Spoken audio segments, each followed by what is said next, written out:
see this, but Mark is in fact rocking a very, very beautiful blue velvet. I'm very jealous, yeah. But of course, you know, if you had a body like mine, it would all be different.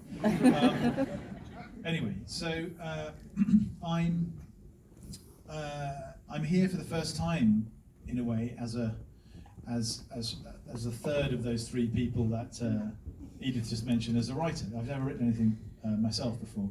This is the first time I ever wrote anything, and I did that because it was based on my grandfather, who fought in the First World War, and this told me stories. He never told his own children's stories of the First World War, but he told his grandchildren. He was probably in his 70s then, and the stories he told us were all stories of coincidence. They weren't stories of heroes or bravery or how he won his 2 medals. They were stories about how lucky he was to be alive, how thin the line between life and death. And he told us one story about carrying a message across no man's land that stuck with me and pulled at me. And when I finally found the courage to sit down and write for the first time, which was after the last Bond movie, that was the story I felt compelled to tell.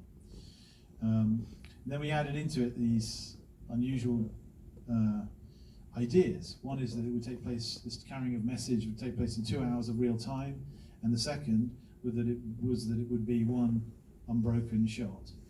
And in that crazy experiment, which at times was very frustrating, and at times the most exciting thing I've ever done, there were times when I thought, why have I done this to myself? There's no way out.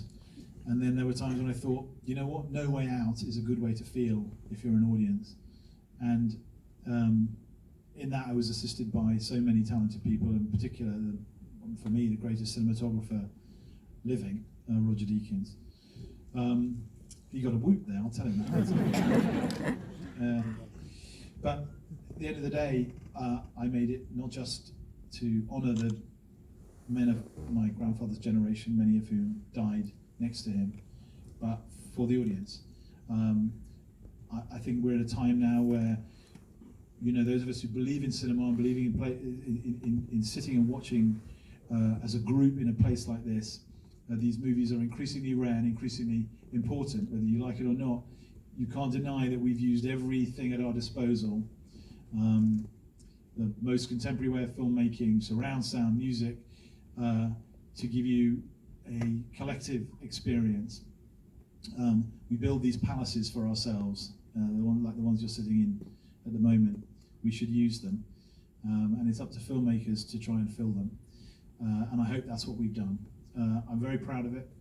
I'm proud to be presenting it to you, and I really, really hope you enjoy it. Thank you very much.